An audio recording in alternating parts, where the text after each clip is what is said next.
in Massachusetts, talking about some of the issues where if you're unhappy with what's going on with DCF, the different things that you can do.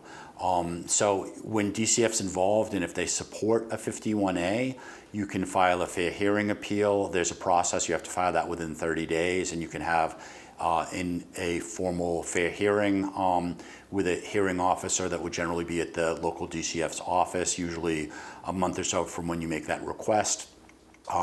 If DCF substantiated a concern, you can file a grievance with the local office. If you're a foster care provider and DCF is looking to remove the child because of specific circumstances in your home, you generally can file a fair hearing appeal and put a stay on it. Again, there are circumstances where that's allowed and not allowed.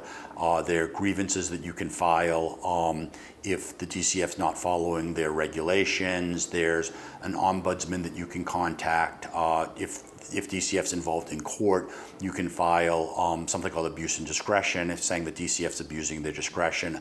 There are a lot of potential options that you have, again, whether they're fair hearing appeals, whether they're grievances with the local office, whether they're contacting an ombudsman, whether they're certain motions that you'd file with the court, whether they're saying DCF's abusing their discretion or not allowing enough visits or not following their regulations. There's a variety of different steps that you can take.